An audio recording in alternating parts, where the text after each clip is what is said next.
Parliament election के campaign के दौरान आज मैं पार्टी की ओर से पटना में हूँ और बहुत सारे विषय कैंपेन के दौरान आपको मिल गया होगा,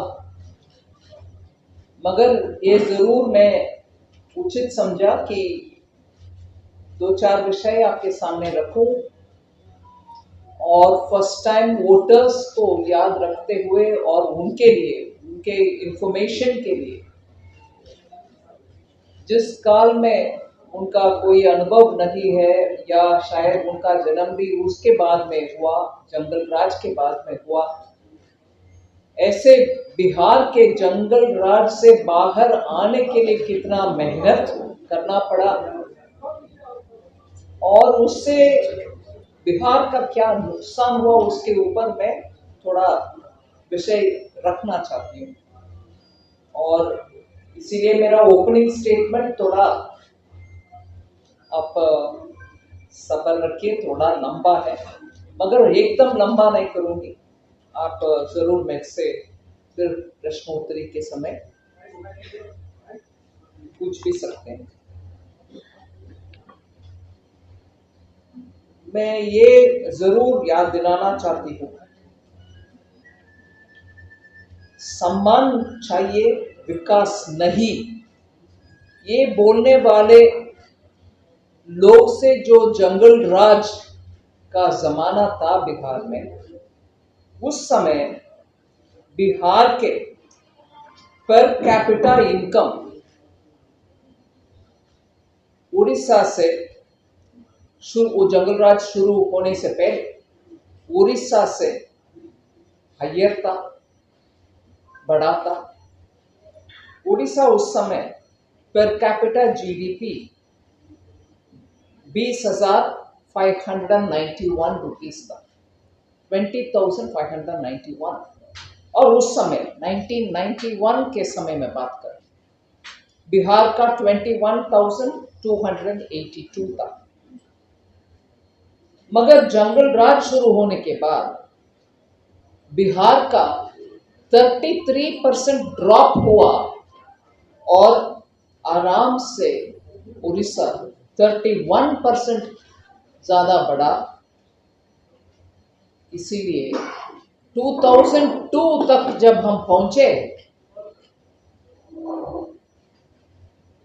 बिहार का पर कैपिटा इनकम वो जो मैंने कहा 21,000 कुछ, उससे कम होकर के 14,209 तक पहुंचा। उस 10 साल जंगल राज के कारण पर कैपिटा हर व्यक्ति का आमदनी जो मेजर होती है पर कैपिटा जीडीपी, वो 21,282 1991 में जो था उससे कम होकर के 14,209 में पहुंचा।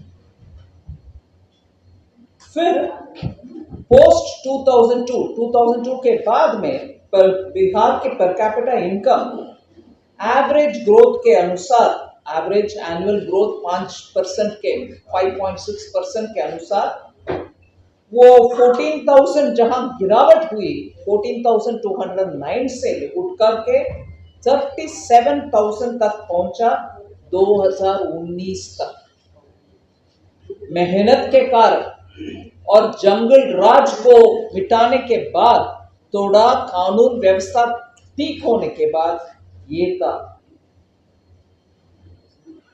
मगर इसी 5% का ग्रोथ अगर वो कालखंड में अगर 1980 से 91 से लेकर के 2002 तक वही 5% के अनुसार हम कैलकुलेट भी करें, बिहार का 2019 जहां हम मेहनत के बाद 37 तक पहुंचाया, अगर उस जंगल राज ना रहते बिहार का पर कैपिटा 95,313 तक पहुंच गया होगा 2019 में।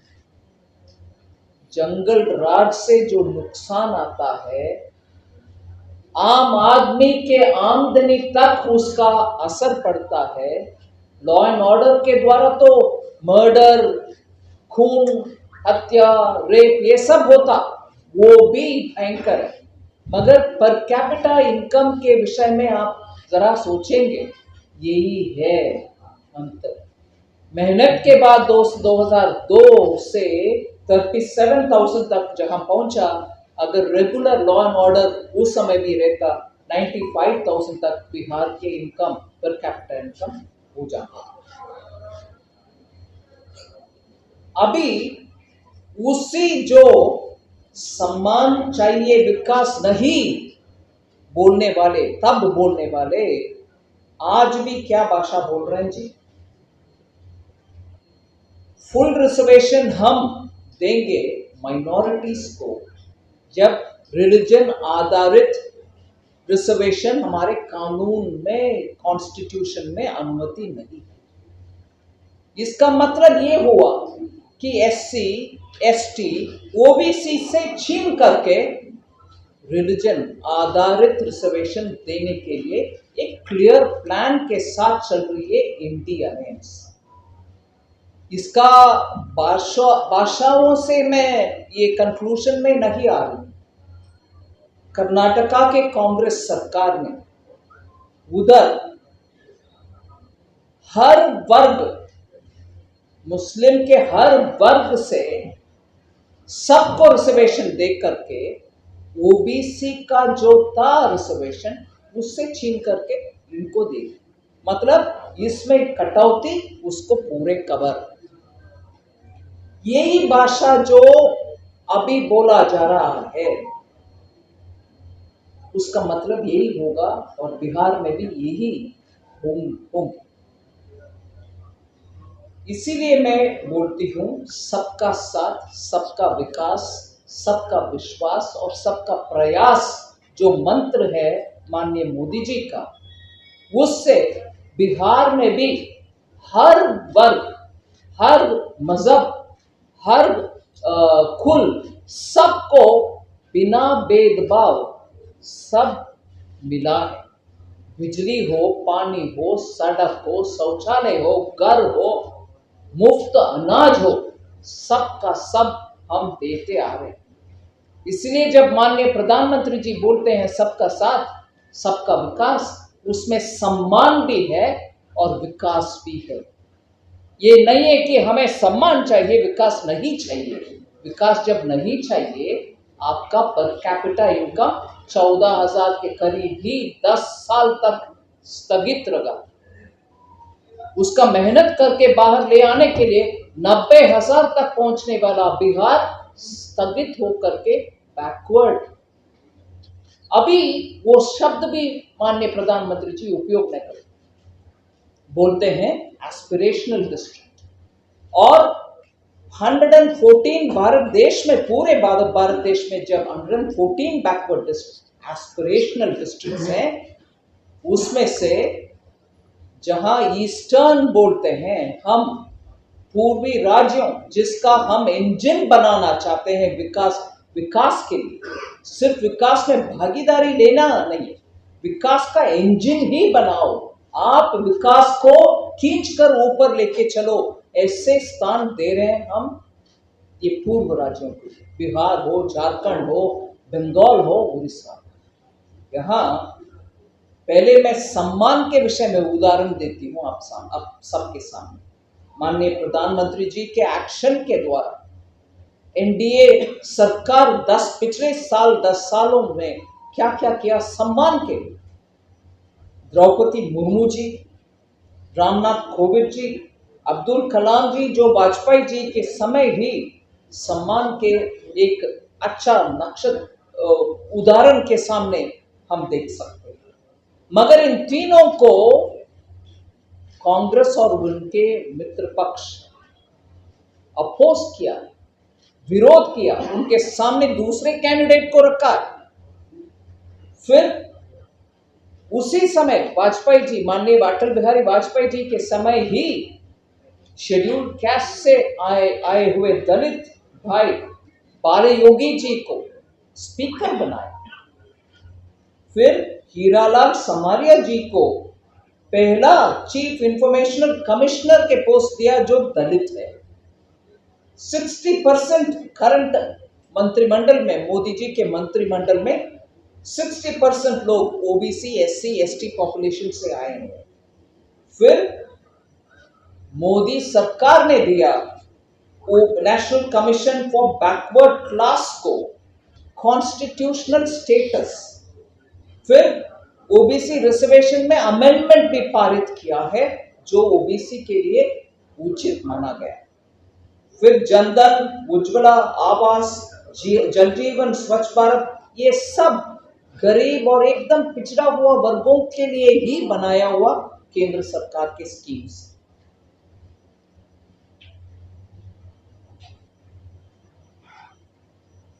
मुद्रा लोन्स में 50% से ज्यादा एससी, एसटी, ओबीसी के लिए दिया गया है और स्वनिधि में भी 75% लोन नॉन जनरल कैटेगरी को गया है। और उसमें ज्यादा बोल सकती हूं, मगर एक विषय ध्यान दिलाना चाहती हूं। बिहार में, सिर्फ बिहार में 1.16 लाख, मतलब 1.16 लाख स्ट्रीट वेंडर्स को, रेडी पटरी वालों को स्वनिधि योजना के तहत लोन दिया गया है।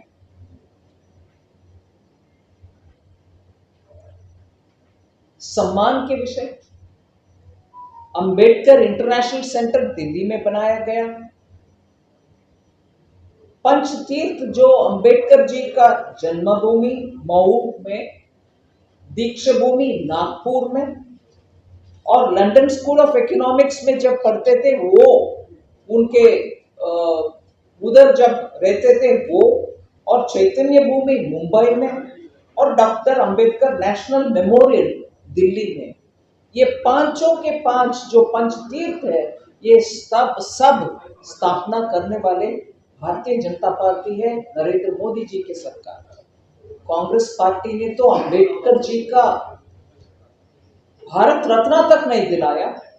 एक नॉन कांग्रेस गवर्नमेंट बहुत ही सालों के बाद जब आया तब दिया गया। और रिजर्व बैंक के द्वारा 2015 में 125 इयर्स उनका, अंबेडकर जी का जन्म हुए सालगिरह 125 इयर्स जब हुआ, उस समय एक करेंसी नोट भी डॉक्टर बाला साहब अंबेडकर के मेमोरियल करेंसी नोट रिलीज हुआ। और दिसंबर 6 तारीख को महापरिनिर्वाण दिवस के रूप में हम स्मरण करते हैं। बिहार में हूं, इसीलिए सम्मान के विषय जब मैं बात करती हूं, मैं याद दिलाना चाहती हूं, स्टैंड अप इंडिया स्कीम के द्वारा जहां छोटे छोटे गांव में, शहरों में एससी, एसटी, ओबीसी और एससी, एसटी और महिला के लिए स्टार्टअप लोगों को जहां लोन मिलता है, इधर स्टैंड अप के द्वारा एससी, एसटी के लिए, महिला के लिए स्पेशली एक स्कीम जो ले आए, जिससे इनोवेशन गांव में भी हो, छोटे शहरों में भी हो। उसके लिए जो स्टैंड अप स्कीम ले आए वो बाबू जगजीवन राम, एक बड़ा सम्मानजनक नेता जो बिहार के हैं, उनके जन्मदिन के दिन वो लॉन्च हुआ। ऐसे ही माननीय कर्पूरी ठाकुर जी को, बैकवर्ड क्लास का उन्नतम लीडर, उनको भारत रत्न दिलवाना, और ये सब करते करते हम एक विषय, कांग्रेस के विषय की याद दिलाना। आज कॉन्स्टिट्यूशन को हाथ में एक छोटा सा किताब के रूप में रख के पूरे देश भर घूम रहे हैं कांग्रेस के नेता, कॉन्स्टिट्यूशन को बचाओ बचाओ बचाओ करके। कल माननीय मोदी जी ने सही याद दिलाया, और वो भी बिहार में जब कॉन्स्टिट्यूशन को बचाने के लिए आवाज उठाने वाले कांग्रेस से प्रश्न पूछे कि आप ही के पार्टी के कॉन्स्टिट्यूशन आपने माना नहीं है। माननीय सीताराम केसरी जी को तो बाथरूम में बंद करवा करके सोनिया जी को नेता बनाया। ये है आपके रूल और कानून नियम, इसको पालन करने वाले कांग्रेस के कॉन्स्टिट्यूशन के ऊपर आज क्रोकोडाइल टीयर्स, उसको हिंदी में क्या बोलते हैं, मगरमच्छी के आंसू। ओके, सो ये प्रश्न मैं इसीलिए बोल रही हूं कि बातों में नहीं, कर्मों में, कामों में दिया जाता है सम्मान। सम्मान चाहिए, हम सम्मान ही दे रहे हैं। विकास नहीं चाहिए, नहीं भाई, विकास भी दे रहे हैं, सबको दे रहे हैं। ये याद दिलाना चाहिए। आज बैठ करके बिहार में जंगल राज चला करके बिहार के नसीब को उलट पुलट करने वाले आरजेडी की नेता बन। मैं एक और विषय बात करके छोड़ देती हूं, क्योंकि कितना घर मिला, कितना शौचालय मिला, कितने गरीबों को मुफ्त में अनाज मिल रहा है, वो उस विषय में आपको एक मैसेज देंगे या आपके हाथों में प्रिंट आउट देंगे। बिहार के इंडस्ट्रियल डेवलपमेंट में आगे क्यों नहीं बढ़ पा रहा? बढ़ाने के लिए अभी तो मेहनत खूब चल रही है। उदाहरण भी आपके सामने, बरौनी अभी हाल ही में 9,000 करोड़ पैसा डाल करके उसको अभी पुनर्निर्माण करके उसको उद्घाटन दोबारा फर्टिलाइजर फैक्ट्री को माननीय प्रधानमंत्री जी ने किया। मगर बिहार में इंडस्ट्री अब तक नहीं क्यों आ रहा? क्यों नहीं आ रहा? मैं याद दिलाना चाहती हूं, 1952 से लेकर 92-93 तक एक पॉलिसी, ऐसा पॉलिसी था जिसके कारण इधर से इंडस्ट्री बाहर चला गया, पलायन हुआ, लोग बाहर जा गए रोजगार के लिए। वो ऐसे क्या पॉलिसी है? फ्रेट इक्वलाइजेशन पॉलिसी, जो बिहार से इधर के खनिज पूरा, मिनरल वेल्थ पूरा, तब तो बिहार झारखंड एक ही था, खनिज पूरा इधर से निकाल करके जहां भी इंडस्ट्री हो वहां इधर कितने रेट में मिलता उसी रेट में उधर भी मिलने का पॉलिसी तय किया कांग्रेस वालों ने, नेहरू जी ने। ये आर्थिक छोटा सा हमारे घर चलाने के विषय में भी आपको समझ में आएगा। आप बगल वाले दुकान से कुछ लोगे तो आपको क्या रेट मिलता है, होलसेल में जाकर के जहां उत्पादन होते हैं या जहां बड़ा सा होलसेल है उधर से खरीदने में कितने के मिलता है। अगर होलसेल का रेट ही आपके घर के बगल वाले में मिलता है तो आप होलसेल में क्यों जाओगे? मंडी में मेन सोर्स जहां है वहां क्यों जाओगे? उसी रेट में मेरे मुंबई में, मेरे चेन्नई में, मेरे कुछ और शहर में इंडस्ट्री लगवाऊंगी, बिहार को लाभ हो नुकसान हो मुझे परवाह नहीं, चीज मिल जाता मुझे। ऐसा एक एकदम गंदा पॉलिसी था वो फ्रेट इक्वलाइजेशन पॉलिसी। सो बिहार से हर खनिज बाहर चला गया, सस्ते में चला गया, और उससे आपको जो रेवेन्यू मिलना था वो नहीं मिला। ये कब तक था जी? 1952 से लेकर के 1992 तक, और उस समय ये जंगल राज भी शुरू भी हो गया।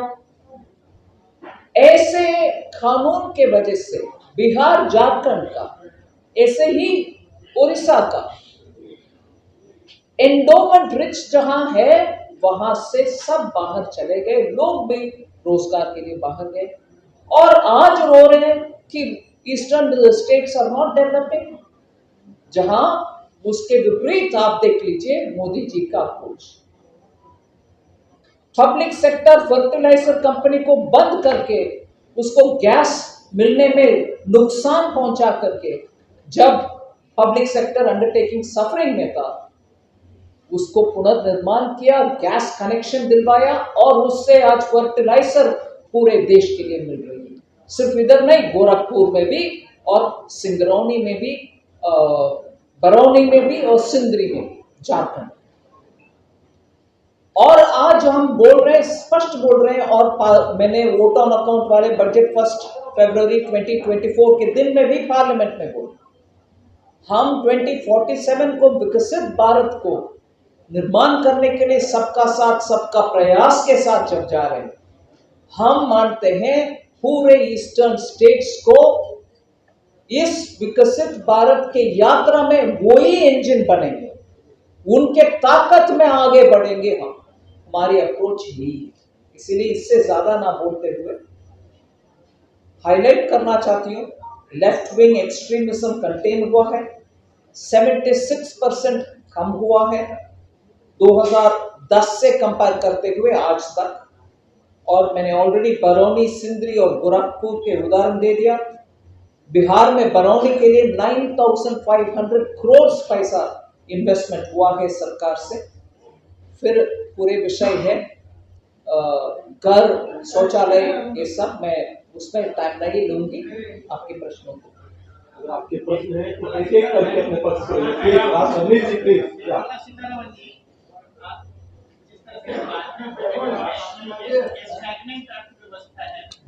आर्थिक विकास के मॉडल में जो एक व्यक्ति उसकी पूरी है मूल का जो धक्का, तो जिसकी बात हमेशा से कही जाती रही है, नीतीश कुमार भी बराबर कहते रहे कि वो उससे जोड़ का धक्का जिसके लिए आर्थिक सहायता और विशेष पैकेज की बात वो मिली नहीं। जैसे जो आपकी योजनाएं या कारण गिनाए हैं तो देश भर के लिए समान रूप से लागू है, तो एक व्यक्ति उसकी जो जरूरत थी टेक ऑफ के लिए इकोनॉमी को बिहार जैसे राज्य के लिए वो नहीं दिख रहा है। मैं याद दिलाना चाहती हूँ, कई डेटा एक मिनट में देख के बोलती हूँ। 2015 में एक पैकेज बिहार के लिए भी अनाउंस हुआ। उसके तहत 1.25 लाख करोड़ का अनाउंसमेंट, बहुत बड़ा कमिटमेंट मोदी जी ने दिया 2015 में, मुझे बिल्कुल याद। और इस पैकेज के अनुसार क्रिटिकल सेक्टर्स में including transport, education, health care के अनुसार बहुत सारे खर्च उठाने वाले का अनाउंसमेंट 2015 में जरूर हुआ है। इसीलिए ये बातें में हम बोल रहे हैं, बरौनी में 9,500 का इन्वेस्टमेंट कहाँ से हुआ?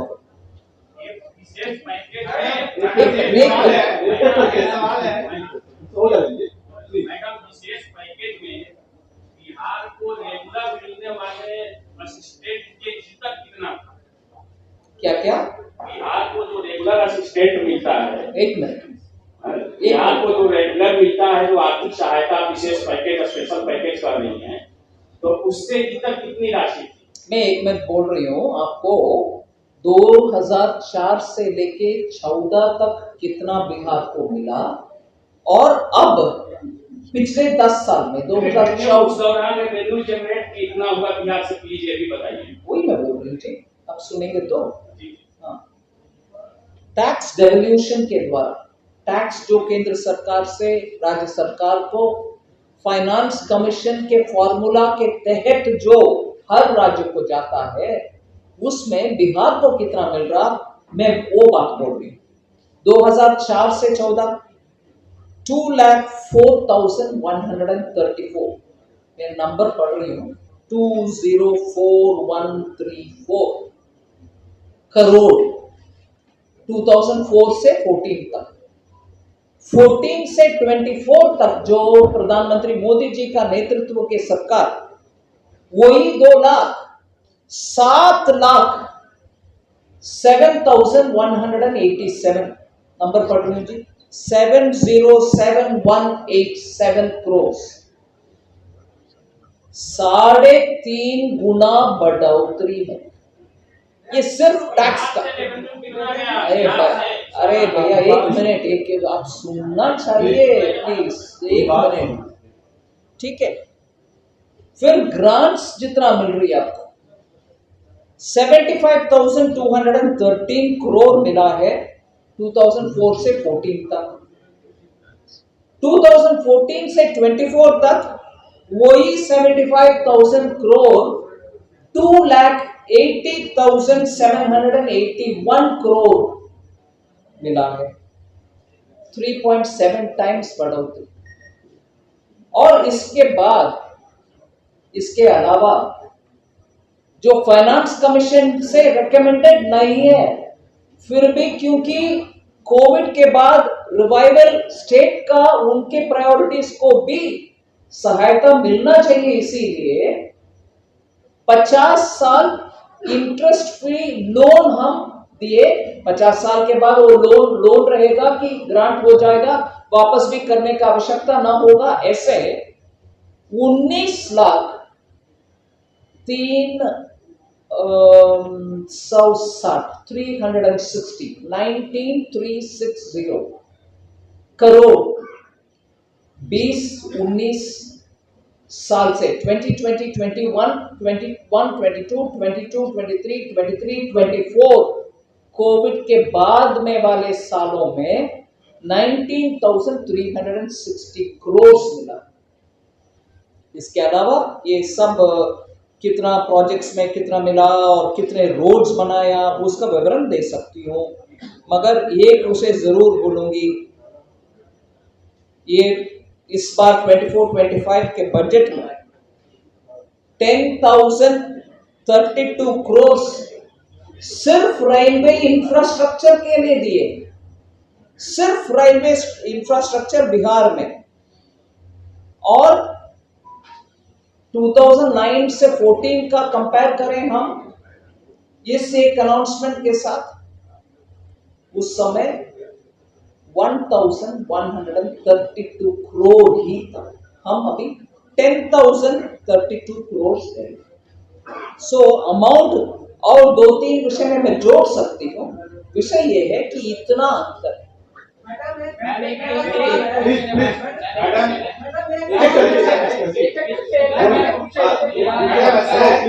सवाल ये है कि आपके सहयोगी दल जेडीयू है, जेडीयू का डिमांड रहा है कि बिहार को विशेष राज्य का दर्जा मिलना चाहिए। आप साथ में हैं, दो बातें आप क्लियर करें। पहली बात कि क्या ऐसा कोई प्रावधान है देने का, या अगर नहीं है तो क्या ये सिर्फ राजनीतिक है? नहीं, ऐसे कुछ नहीं है। बोल रहे हैं कि देना है, उसके ऊपर निर्णय जब भी होगा, मगर फिनांस कमीशन के रिकमेंडेशन में जिक्र करना चाहिए। 2014 से लेकर आज तक, क्योंकि रेट टैक्स डेवल्यूशन का रेट 32% से 42 हुआ और 42 से 41 हुआ, क्योंकि जम्मू कश्मीर में यूनियन टेरिटरी को रीडिफाइन किया गया।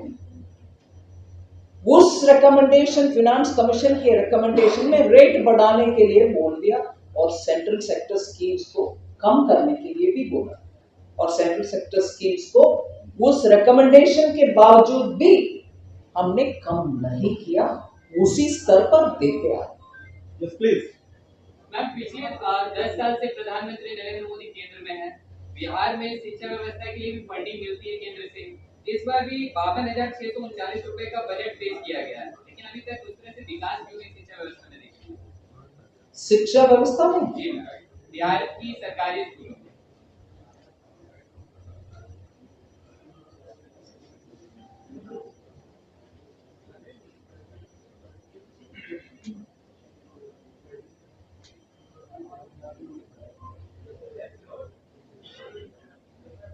सॉरी, एक मिनट।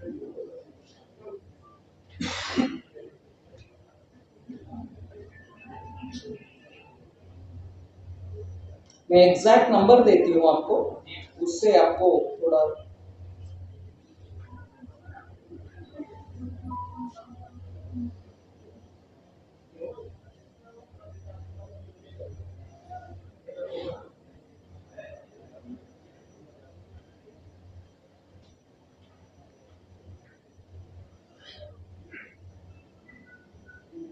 हाँ, बिहार में 5,478 स्मार्ट क्लासरूम्स बनाया गए हैं एलिमेंट्री स्कूल में, पूरे के पूरे केंद्र सरकार के पैसा के साथ। इसके अलावा समग्र शिक्षा स्कीम के द्वारा 4,021 एडिशनल क्लासरूम, अगर क्लासरूम्स भी है, नया क्लासरूम और जोड़ा गया है।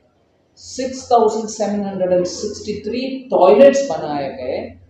रैम्प्स मतलब क्या दिव्यांग लोगों के लिए 578 ramps, 160 computer rooms, 113 library rooms और 64 साइंस लैब्स।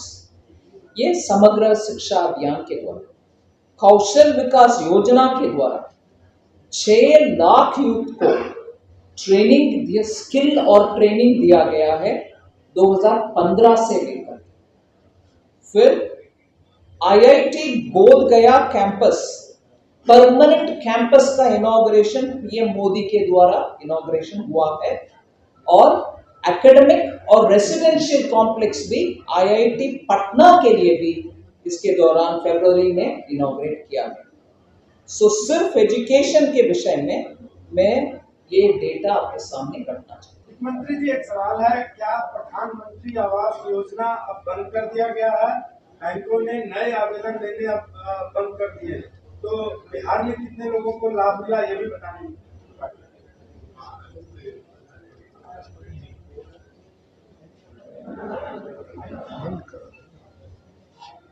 एक मिनट मैं बोलती हूँ जी। इनफैक्ट आपके पास होगा, है ना।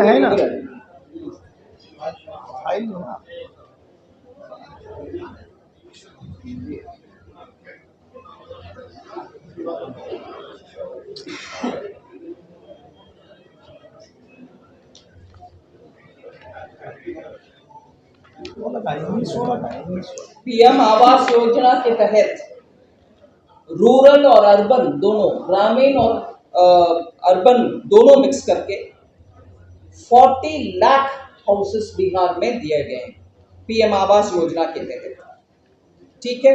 और उससे 1.3 करोड़ लोगों को घर में शौचालय भी बनाया गया है, ठीक है। मेरा सवाल ये था कि ये योजना बंद कर दिया गया है, क्योंकि बैंकों ने नए आवेदन लेने बंद कर दिए हैं, कहा जा रहा है कि योजना बंद कर दी गई है सरकार के द्वारा।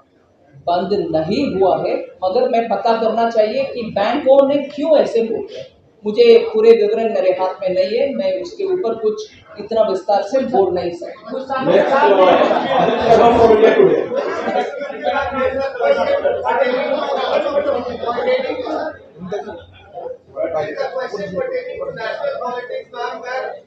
Nana Patole has based some derogatory remarks on the attire used by Yogi Adityanath.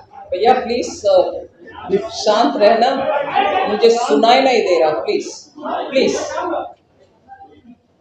हाँ बोलिए जी, आप बोलिए।